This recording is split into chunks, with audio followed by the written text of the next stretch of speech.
Le président de la République, son Excellence M. Denis Sassou Nguesso, a reçu en audience le 12 mars dernier en soirée à Oyo le directeur Afrique du groupe pétrolier Perenco. À l'ordre du jour de leur échange, les activités de cette firme pétrolière en République du Congo.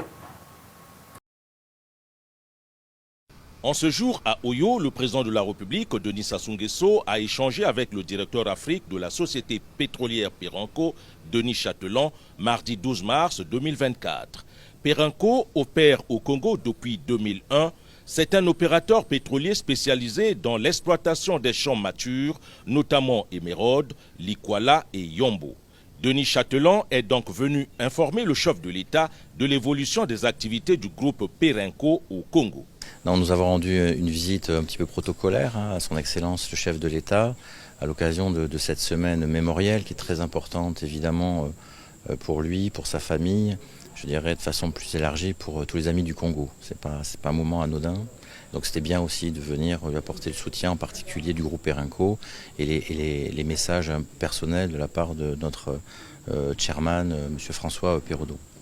Alors ensuite nous avons fait évidemment la revue de nos opérations, nous avons investi beaucoup, nous produisons aujourd'hui à peu près 80-85 000 barils par jour en République du Congo.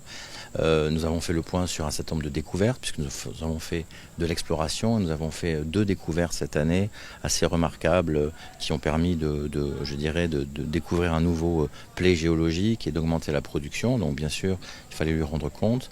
Et puis nous avons parlé des projets de développement que nous avons, essentiellement dans le pétrole, dans ce pays. Perenco, qui s'est lancé dans la recherche avec de bonnes découvertes, voudrait bien se faire une place aux côtés des géants comme Total Energy et Eni. Et il se trouve que la compagnie Perenco a développé des techniques particulières pour rejuvéniser, c'est un anglicisme, rejuvéniser un peu ces plateformes pour faire en sorte de leur redonner des nouvelles vies et de continuer à récupérer le pétrole qui existe et qui n'a pas encore été produit. Il faut savoir que quand on produit du pétrole dans un champ pétrolier, il y a tout un plan de développement et on a à la fin, quand on calcule un taux de récupération, combien il y avait de pétrole, je dirais, en place et combien est-ce qu'on a pu en retirer.